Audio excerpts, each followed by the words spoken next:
Hello students, कैसे हैं आप। Welcome to our channel Conflict Academy, जहां मेहनत हमारी सफलता तुम्हारी। मैं अंकित पाल, आपका जीएस टीचर। आज आपके लिए नया टॉपिक लेकर आया हूं ज्योग्राफी में, सन। आज हम पढ़ेंगे सन के बारे में। ठीक है, आप लोगों ने आज तक सुना होगा कि सन जो है वो एक आग का गोला है और जो प्रकाश आता है सन का वो डायरेक्ट आता है। लेकिन आज मैं आपको बताऊंगा कि एक्चुअल में सन होता क्या है, सन की फॉर्मेशन क्या है, सन की लेयर क्या है, सर प्रकाश का निर्माण कैसे करता है, और एक्चुअल में जो प्रकाश का गोला हमें लाल दिखाई देता है वो लाल है या कुछ और है, उसके बारे में आज मैं आपको डिटेल से पढ़ाने जा रहा हूँ। ठीक है बच्चों, बहुत ही इंटरेस्टिंग है। और हमारे चैनल को जो भी बच्चा हमारा नया है वो हमारे चैनल को सब्सक्राइब जरूर करेगा और देखिएगा जरूर। बहुत ही इंपॉर्टेंट टॉपिक है और बहुत ही हेल्प करेगा आपकी कॉम्पिटिटिव एग्जाम्स में। ठीक है बच्चों, सन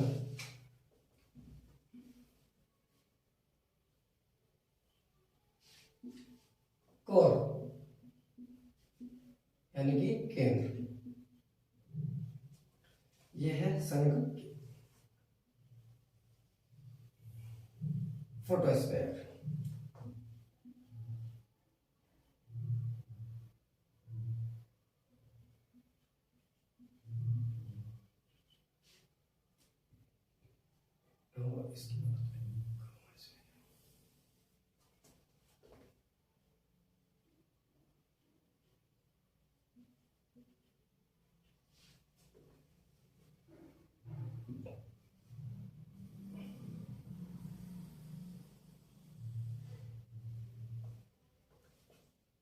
कोरोना,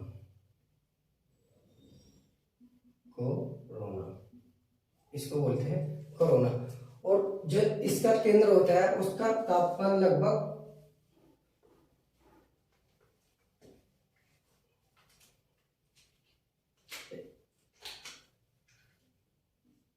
1 करोड़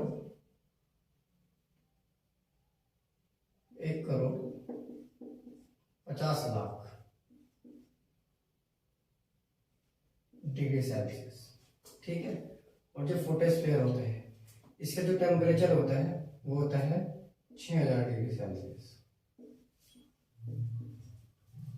और जो एक क्रोमोस्फीयर होता है इसका कार्य होता है कलर यानी कि रंग के बारे में बताता है। और इसके अलावा भी जो एक कोरोना भाग होता है इसमें आउटर मोस्ट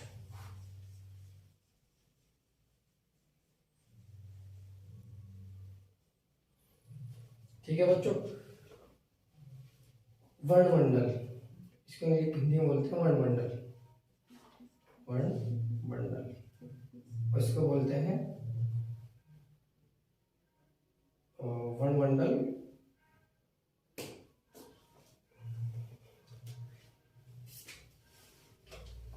इसको बोलते हैं बच्चों प्रकाश मंडल, प्रकाश मंडल।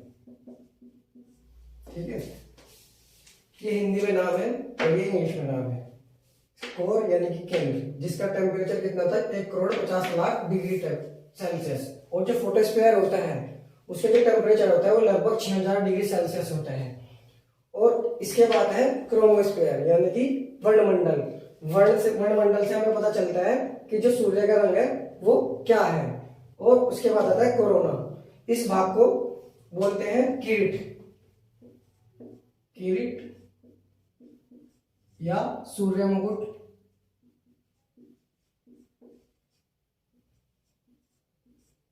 इसी भाग को बोलते हैं किसको कोरोना को, कोरोना। बच्चों ये वो कोरोना नहीं है जो कोरोना फैला, ये एक्चुअली में सूर्य का कोरोना भाग है, भारी भाग है।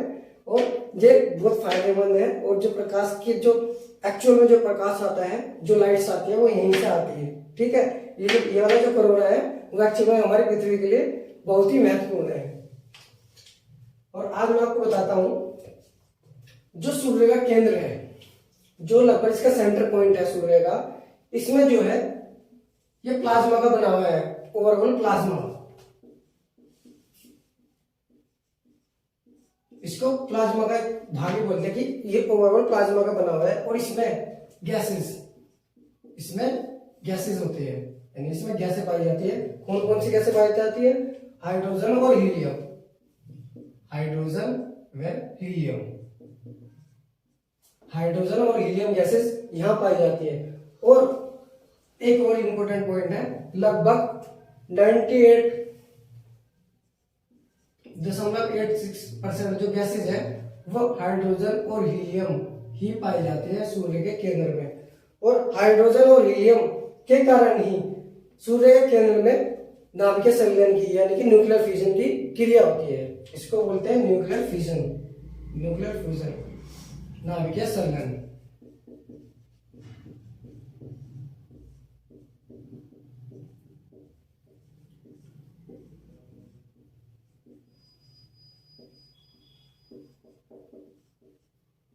न्यूक्लियर फ्यूजन, ठीक है, इसको बोलते हैं नाभिकीय संलयन। होता क्या है नाभिकीय संलयन, मैं आज आपको बताता हूं। हाइड्रोजन के दो परमाणु जब आपस में मिलते हैं तो हीलियम का एक परमाणु बनाते हैं प्लस ऊर्जा, एनर्जी। ये जो एनर्जी है ये बहुत ही इंपॉर्टेंट है। मेन चीज क्या है, एनर्जी, ठीक है। ये जो एनर्जी है, इसी एनर्जी के कारण क्या बनता है, सूर्य जो लाल होता है, जो सूर्य की किरणें होती है, सब इसी एनर्जी के कारण होती है। ये बहुत ही इंपॉर्टेंट है बच्चे, ध्यान से समझना। आज मैं आपको इसके बारे में डिटेल से समझाऊंगा। जो केंद्र है, सूर्य के जो केंद्र है, इसमें जब हाइड्रोजन के दो परमाणु आपस में आते हैं, मिलते हैं, तो हीलियम का एक परमाणु बनाते हैं। और जब हीलियम का एक अणु बनाते हैं, ये हीलियम दोबारा हाइड्रोजन में टूटता है।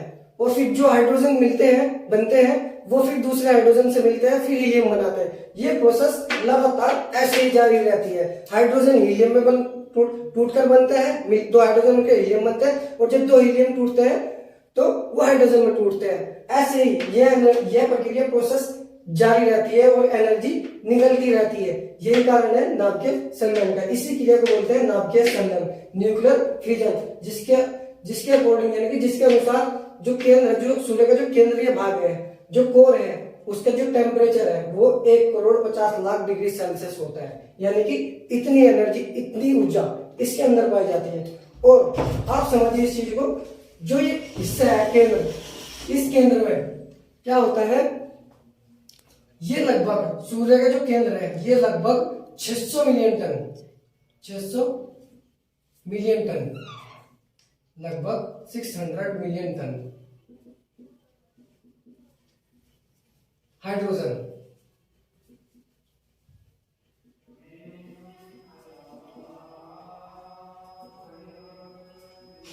लगभग 600 मिलियन टन हाइड्रोजन पर सेकंड के हिसाब से, 600 मिलियन टन पर सेकंड के हिसाब से हाइड्रोजन फ्यूल करता है, ठीक है। फ्यूल यानी कि ईंधन के रूप में इस्तेमाल करता है 600 मिलियन टन पर सेकंड के साथ। तो सोचिए तो 24 घंटे में, 12 घंटे में, पूरे दिन में या पूरे साल में कितनी हाइड्रोजन फ्यूल करता होगा। और इससे लगभग 400 मिलियन टन एनर्जी उत्पन्न होती है।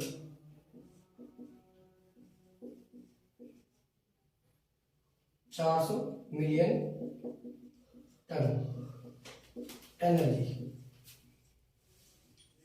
बनाता है। तो सोचिए कि ये जो हिस्सा है, जो प्लाज्मा का बना हुआ है, जिसके अंदर नाभिकीय संलयन की क्रिया, ये कितना इंपॉर्टेंट है कि इसका जो टेम्परेचर है इतना ज्यादा हाई है कि वहां तक अगर कोई भी चीज जाए आसपास भी तो पॉसिबल ही नहीं है कि वहां तक कोई चीज चली जाए। इतनी ज्यादा अधिक एनर्जी, इतनी ज्यादा अधिक ऊर्जा इसकी सूर्य के केंद्र के भाग में है। और डेंसिटी भी बहुत ज्यादा रहती है यहाँ पर, ठीक है। इसके बाद आता है नेक्स्ट लेयर, प्रकाश मंडल, यानी कि फोटोस्फीयर। अब मैं इसके बारे में आपको बताऊंगा एक्चुअली फोटोस्फीयर क्या है। जो फोटोस्फीयर है उसका जो टेम्परेचर होता है वो लगभग 6000 डिग्री सेल्सियस होता है। और सबसे इंपॉर्टेंट, इसी हिस्से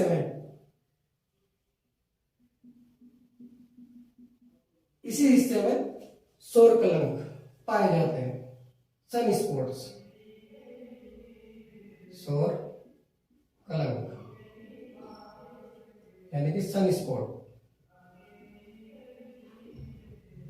सन स्पॉट्स इस हिस्से में पाए जाते हैं। सन स्पॉट्स क्या होते हैं और ये जो सौर कलंक होते हैं ये कैसे बनते हैं, ये आपके मन में एक क्वेश्चन आ रहा होगा, ये आपको बताता हूं क्या होता है एक्चुअल में।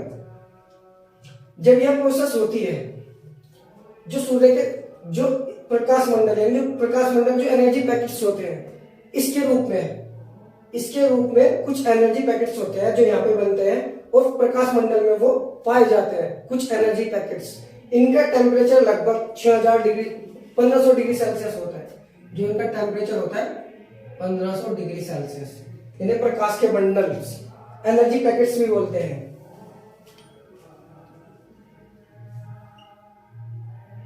पैकेट्स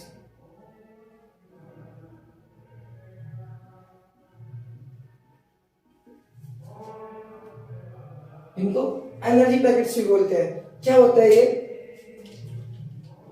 जब सूर्य का प्रकाश ये प्रोसेस होती है तो जो फोटोस्फीयर है, इसमें से जो एनर्जी पैकेट्स होते हैं, जो प्रकाश के बंडल्स होते हैं, ये यहां से निकलते हैं, यानी कि एक पैकेट के रूप में सूर्य से बाहर निकलते हैं और कहा जाते हैं पृथ्वी की ओर। ठीक है, और जो ये हिस्सा खाली रह जाता है, जो सोलर प्लैंक्स, इसको बोलते हैं सोलर प्लैंक्स, यानी जो एनर्जी यहां से निकल, जो पैकेट यहां से निकल जाती है, हिस्सा खाली हो जाता है, जो भरा नहीं जाता, जिसके कारण ये हिस्सा काला पड़ जाता है। इसीलिए इसको सोलर प्लैंक यानी कि सन स्पॉट्स कहते हैं। और ये सन स्पॉट्स होते हैं, ये लगभग इनका जो टाइम पीरियड होता है 11 ईयर्स, लगभग 11 वर्षों में कम और ज्यादा होते रहते हैं। या आप कह सकते हो कि ये जो सोलर कलंक्स है 11 वर्ष बाद दूसरी एनर्जी बनेगी, वो उसको भरेगी। उससे पहले तक जो एनर्जी पैकेट्स यहां से निकल चुके हैं उसकी जगह खाली रह जाती है और अधिक डेंसिटी और एनर्जी होने के कारण ये काला पड़ जाता है। ठीक है, इसी के कारण इसको सोलर कलंक यानी कि सन स्पॉट्स कहते हैं। और हर 11 वर्ष बाद ये कम या ज्यादा होते रहते हैं। इसके बाद आता है बच्चों क्रोमोस्फेयर यानी कि प्रकाश मंडल, नहीं वनमंडल। क्रोमोस्फेयर को बोलते हैं वनमंडल। इससे हमें सूर्य के कलर यानी कि रंग का पता चलता है। क्या होता है बच्चों, सूर्य कलर एक्चुअल में सूर्य हमें लाल दिखाई देता है, यानी कि आग का गोला दिखाई देता है। लेकिन एक्चुअल में क्या होता है, जो सूर्य का कलर है वो व्हाइट है। इसको व्हाइट ड्वार्फ भी बोलते हैं, सफेद होना। ठीक है, व्हाइट ड्वार्फ भी या सफेद तारा भी कहा जाता है। लेकिन जो इसके एक्चुअल रंग है वो व्हाइट है। लेकिन क्या होता है, इस वनमंडल के कारण जो प्रोसेस होती है, इस वनमंडल के कारण हमें इसका रंग रेड दिखाई देता है, यानी कि लाल। लेकिन एक्चुअल में रंग क्या है, व्हाइट। प्रकाश इतना ज्यादा अधिक हो जाता है, इतना ज्यादा एनर्जी की बाहर की तरफ आती है, उसी के कारण क्या होता है, इसका जो कलर है, इसका जो रंग है वो हमें रेड दिखाई देता है। और दूसरी बात, जो हमारा एनवायरमेंट है, जो हमारा वायुमंडल है, कुछ अदर रीजन्स होते हैं, मैं आपको आगे पढ़ाऊंगा ज्योग्राफी में, जिसके कारण हमारे वायुमंडल के कारण भी इसका रंग हमें रेड दिखाई देता है। यही कारण है कि जो वनमंडल जो क्रोमोस्फेयर है, ये हमें सूर्य के कलर के बारे में बताता है, यानी कि जानकारी देता है। इसके बाद आता है नेक्स्ट लेयर होती है सूरज की, कोरोना। ठीक है बच्चों, अब मैं कोरोना के बारे में बताता हूँ। कोरोना है क्या, जो कोरोना हिस्सा है, बाहरी हिस्सा है, यानी कि सूर्य की आउटर लेयर, यानी कि सबसे बाहरी लेयर, इसको बोलते हैं कोरोना। जब सूर्य ग्रहण होता है, आपने देखा होगा सूर्य ग्रहण, जब सूर्य ग्रहण होता है, पृथ्वी और सन के बीच में चंद्रमा आ जाता है। तो क्या होता है, जब पृथ्वी और सूर्य के बीच में चंद्रमा आ जाता है, सूरज को ढक लेता है। ठीक है, सूरज को ढक लेता है, जिसके कारण हमें पृथ्वी पर सूर्य का यह हिस्सा नजर आता है, सिर्फ और सिर्फ ये वाला हिस्सा, जिसको हम कोरोना बोलते हैं। चंद्रमा बीच में आ जाता है और पृथ्वी से हमें सिर्फ ये नजर आता है, जिसको बोलते हैं कोरोना। और जितनी भी एनर्जी होती है, लगभग आप सोचिए, जब चंद्रमा बीच में आ गया और पृथ्वी है, मान लिया हम ये थ्री चीज है, ये पृथ्वी है, ये चांद है और ये सूरज है। जब यह सूरज और पृथ्वी के बीच में चंद्रमा आ जाता है, तो चंद्रमा का जो आकार है वो सूरज से छोटा है, जो सन है वो बहुत बड़ा है, जिसके कारण चंद्रमा इसका इतना भाग ढक लेता है। और जो कोरोना वाला हिस्सा है, ये हमें पृथ्वी से नजर आता है। सोलर फ्लेम्स, यानी कि इनको बोलते हैं, जो इरप्ट होती है, उनको सोलर फ्लेम्स बोलते हैं।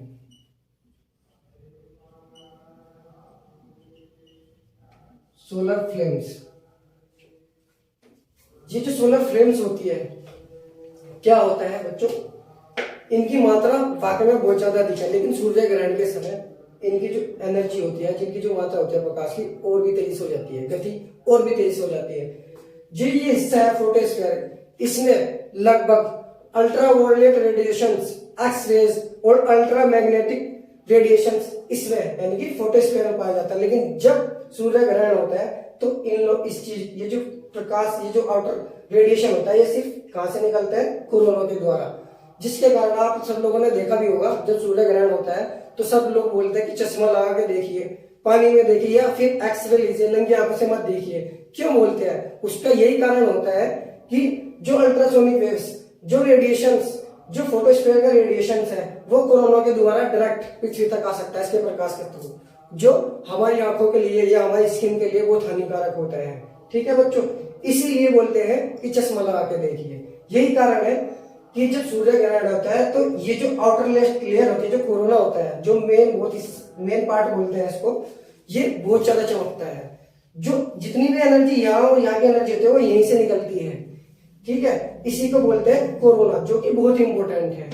और यही, इसी को हम सूर्य मुकुट या किरण भी बोल सकते हैं। इसको हम सूर्य मुकुट भी बोलते हैं, किरण भी बोलते हैं, या किरीट भी बोलते हैं। सॉरी, किरीट और सूर्य मुकुट, इसी को बोलते हैं। किसको? आउटर लेयर को। एक्सरेज होती है, जो एक्सरेज होती है, एक्स किरणें, वो भी इसी के द्वारा बाहर आती है सूर्य ग्रहण के समय। एक्सरेज, एक्सरेज इसी के द्वारा सूर्य ग्रहण के समय, जिसके कारण क्या होता है, हमारी स्किन पे, या स्किन कैंसर भी बोलते हैं, बहुत इफेक्ट डालते हैं। इन्हीं को बोलते हैं एक्स रेज। हमारे वायुमंडल में ओजोन नाम की एक परत पाई जाती है जो एक्स रेज यानी पराबैंगनी किरणों को पृथ्वी तक आने से रोकती है।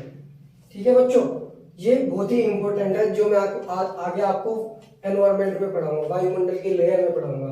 आप जानिए और समझिए चीजों को। बहुत ही इंपॉर्टेंट और बहुत ही इंटरेस्टिंग टॉपिक है ये, और ये इतना महत्वपूर्ण है आपको जानकारी, आपकी जानकारी के लिए, कि आपने आज से पहले कभी नहीं सोचा होगा सूर्य कैसा होगा, क्या क्या क्या फॉर्मेशन होगी। आपने सिर्फ इतना सुना है, सूर्य जो है प्रकाश का एक मंडल है, जिसके प्रकाश का एक गोला है, और वो जो है हमारे पास पृथ्वी पर जो है प्रकाश भेजता है, एनर्जी क्रिएट करता है, जिसके कारण पृथ्वी पर जो है जीवन पॉसिबल है। अगर प्रकाश ना होता, सूर्य का प्रकाश पृथ्वी पर ना होता तो अंधेरा होता है। कोई भी चीज यानी कि हमारा जीवन संपन्न नहीं होता, हमारा जीवन पॉसिबल नहीं होता, जिसके बिना जीवन की कल्पना करना भी व्यर्थ है।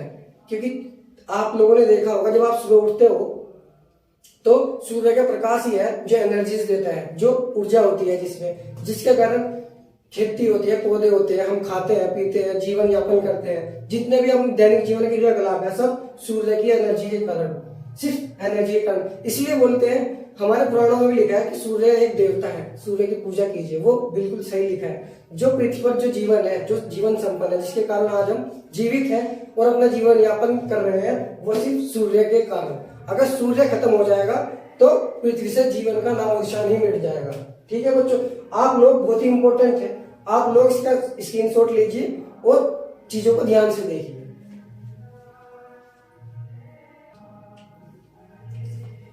आई थिंक, आई होप आप सब लोगों ने स्क्रीनशॉट ले लिया होगा, या हमारे वीडियो पॉज करके आप इसको नोट भी कर सकते हैं बच्चों।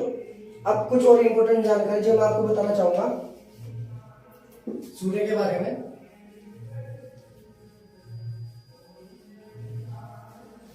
नोट करते रहना बच्चों और समझते रहना चीजों को, बहुत ही इंपॉर्टेंट है।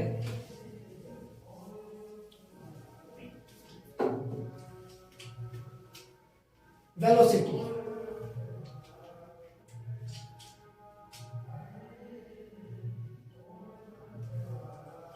यानी कि वेग। सूर्य का जो वेग है 251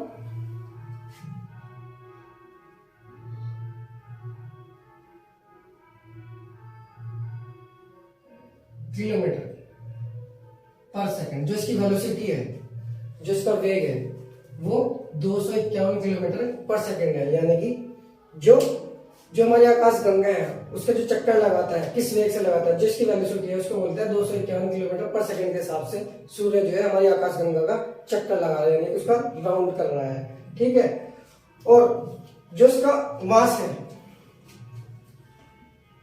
मास लगभग 1 मिलियन पृथ्वी में समा सकती है। 1 मिलियन अर्थ।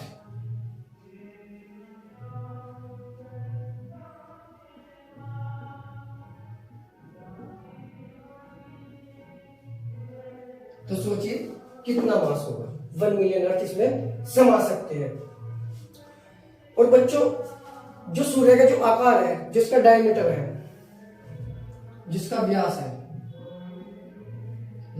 यानी कि डायमीटर बोल सकते हो आप इसको,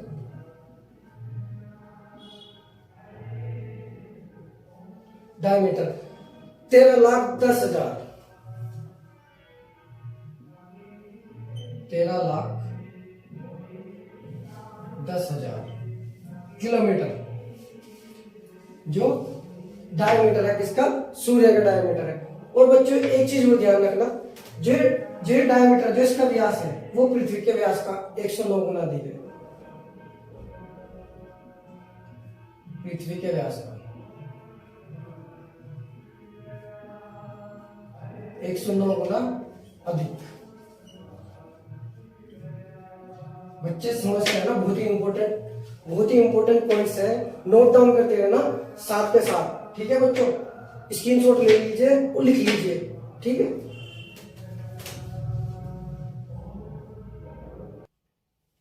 आई होप आप सबने स्क्रीनशॉट ले लिया होगा बच्चों। एक और इंपॉर्टेंट पॉइंट है इसका, एज यानी कि आयु। जो इसकी एज है, जो हमारे सन की एज है, वो लगभग 5 बिलियन वर्ष, 5 बिलियन वर्ष। वैज्ञानिकों द्वारा जो इसकी एज है वो लगभग 5 बिलियन वर्ष नापी गई है, यानी कि अनुमान लगाया गया है। ठीक है बच्चों, नोट डाउन करते रहना। आई थिंक आप सब लोगों ने नोट डाउन कर लिया होगा। अब जो हमारा नेक्स्ट टॉपिक होगा वो भी दिखाता हूँ मैं आपको, बहुत ही इंपॉर्टेंट है बच्चों। और इन चीजों को समझना, कॉन्सेप्ट को समझना कॉम्पिटिटिव एग्जाम में आपकी बहुत हेल्प करेगा।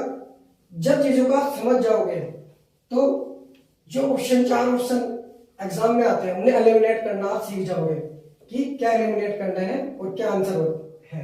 यानी कि अगर आपको आंसर पता भी नहीं होगा तब भी आप उस क्वेश्चन का आंसर लगा सकते हो, अगर आपको पूरी जानकारी है टॉपिक के बारे में और आपके कंसेप्ट क्लियर है। ठीक है बच्चों, तो देखिए बच्चों, ये हमारा सूर्य है, सन, और ये हमारी है अर्थ यानी कि पृथ्वी। ठीक है, अब सूर्य जो प्रकाश चलता है, प्रकाश हमेशा सीधी रेखा में चलता है। ठीक है बच्चों, प्रकाश की जो गति होती है वो हमेशा सीधी होती है, प्रकाश हमेशा सीधी रेखा में चलता है ऐसे। ठीक है, और ये पृथ्वी का वायुमंडल है, इसी में ही एक लेयर पाई जाती है आयन मंडल, इसको बोलते हैं आयन मंडल, आयनोस्फीयर, इसको बोलते हैं आयनोस्फीयर। क्या होता है बच्चों, चीजों को समझिएगा और ध्यान से सुनिएगा। मैंने आपको बताया कि सूर्य से फोटॉन्स यानी कि एनर्जी पैकेट्स निकलते हैं। वो कैसे निकलते हैं, जो प्रकाश सीधी रेखा में पृथ्वी तक आता है उसको बोलते हैं सौर ज्वाला। प्रकाश के पृथ्वी तक आने के लिए जो सीधी रेखा में चलता है इसको सौर ज्वाला बोलते हैं। और जो फोटॉन्स निकलते हैं सूर्य से,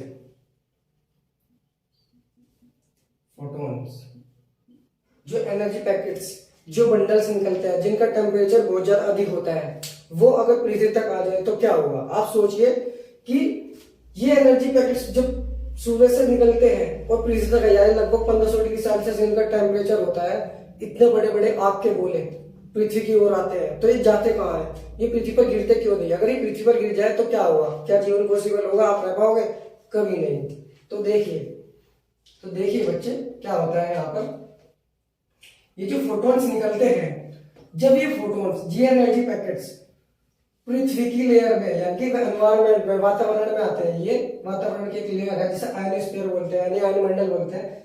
जब ये फोटॉन्स यहाँ आते हैं तो ये डायरेक्ट इस ऐसे निकल जाते हैं और इधर से ऐसे निकल जाते हैं। ये पृथ्वी की जो लेयर है यानी कि जो पृथ्वी का क्रस्ट है, जो पृथ्वी की सतह है, वहां तक ये पहुंच ही नहीं पाते। किसके कारण? सिर्फ और सिर्फ आयनोस्फीयर के कारण, प्लस और माइनस के कारण। ठीक है, आगे मैं आपको बताऊंगा ऐसा क्यों होता है, प्लस और माइनस के कारण कैसे जाता है। क्योंकि जो एनर्जी पैकेट्स होते हैं उनमें हाइड्रोजन पाए जाते हैं और हाइड्रोजन के आइसोटोप्स जिनमें प्लस और माइनस के नाभिक होते हैं, जिसके कारण क्या होता है, जो माइनस वाले नाभिक होते हैं वो इधर निकल जाते हैं, जो प्लस वाले नाभिक होते हैं उनको अट्रैक्ट कर लेते हैं, और जो बंडल होते हैं, जो प्रकाश के मंडल, जो फोटॉन्स होते हैं, वो कुछ इधर निकल जाते हैं और कुछ इधर निकल जाते हैं। ठीक है, यही एक प्रोसेस होती है कि जो जिनका टेम्परेचर फोटॉन्स पृथ्वी तक आने थे, उनकी पृथ्वी की आयनोस्फीयर उसको बाहर यानी कि अंतरिक्ष में धकेल लेती है, और जो प्रकाश के मंडल होते हैं ये अंतरिक्ष में गायब हो जाता है, यानी कि अंतरिक्ष में ही चले जाते हैं। और पृथ्वी की जो आयन मंडल है ये पृथ्वी की रक्षा करती है, किससे? फोटॉन से।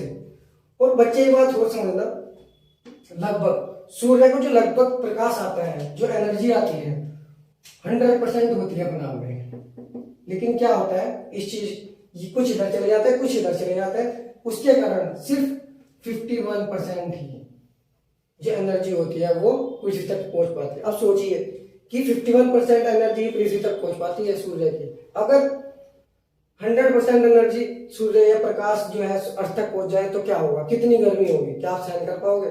35 डिग्री या 40 डिग्री तक गर्मियों में आप पिघल जाते हो, परेशान हो जाते हो। तो सोचिए सूरज हमारे लिए कितना इंपॉर्टेंट है।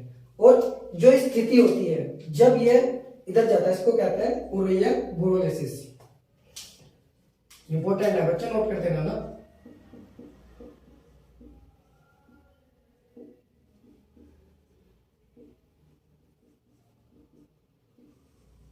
और इसको बोलते हैं पूर्वीय ऑस्ट्रोलिसिस।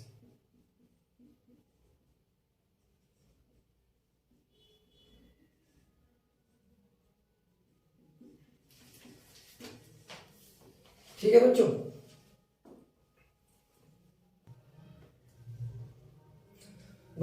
देखो जो एनर्जी पैकेट्स यानी कि जो फोटॉन्स पृथ्वी के उत्तरी ध्रुव नॉर्थ पोल यानी कि नॉर्थ पोल, उत्तरी ध्रुव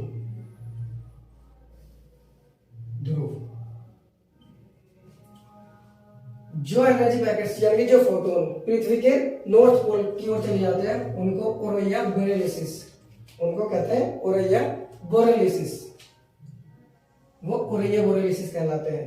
और जो फोटॉन्स साउथ पोल की ओर, पृथ्वी के जो साउथ पोल है उसकी ओर यानी दक्षिणी गोलार्ध या दक्षिणी ध्रुव,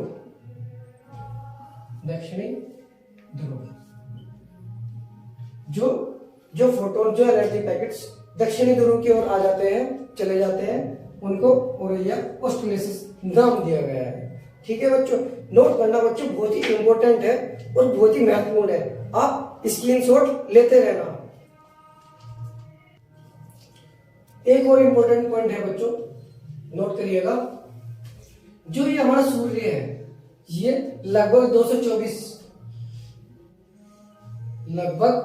224 मिलियन वर्षों में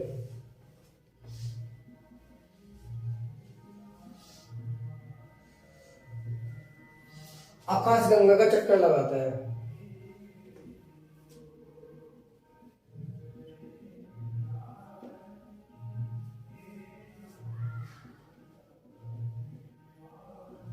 और इसी को ही हम कॉस्मिक ईयर, इसी को ही नाम दिया गया क्या, कॉस्मिक ईयर, यानी कि जब कॉस्मिक ईयर, इसी को बोला जाता है कॉस्मिक ईयर। जब सूर्य पूरी आकाशगंगा एक चक्कर पूरा कर लेता है लगभग 224 मिलियन वर्षों में, तो उसी को ही नाम दिया गया कॉस्मिक ईयर। एक और चीज बच्चों, एक और इम्पोर्टेंट टॉपिक वह है पॉइंट इसमें, की दूरी, डिस्टेंस, कि सूर्य से पृथ्वी की दूरी या अर्थ से चंद्रमा की दूरी कैसे नापते हैं, दो पिंडों की दूरी कैसे नापते हैं स्पेस में। तो ध्यान से देखना बच्चे, लाइट ईयर, प्रकाश वर्ष।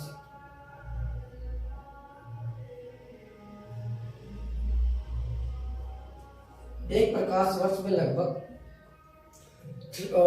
क्या बोलते हैं 9.46 गुना 10 की पावर 12 किलोमीटर होते हैं। ठीक है बच्चों, नोट करते रहना। और लगभग इसके बाद आता है, इससे जो बड़ी दूरियां होती है, पारसेक। एक पारसेक में लगभग 3.26 प्रकाश वर्ष पाए जाते हैं। तो ये अंतरिक्ष में दूरी नापने की एक इकाई है, एक यूनिट है। इसी यूनिट से अंतरिक्ष में या ग्रहों की या पिंडों की दूरियां नापी जाती है। ठीक है बच्चों, बहुत ही इंपॉर्टेंट टॉपिक है बच्चों आपके लिए और बहुत ही महत्वपूर्ण भी है। और अगली वीडियो में मैं आपके लिए, नेक्स्ट वीडियो में और भी इससे भी ज्यादा इंपॉर्टेंट टॉपिक लेकर आऊंगा। आज के लिए बस इतना ही। और जिस भी भाई ने हमारा चैनल सब्सक्राइब नहीं किया हो, वो हमारे चैनल को सब्सक्राइब करेगा और जो हमारी वीडियो है इसको लाइक करेगा, कमेंट करेगा और शेयर करेगा। ठीक है, बहुत ही इंपॉर्टेंट है। आज के लिए सिर्फ इतना ही। Thank you.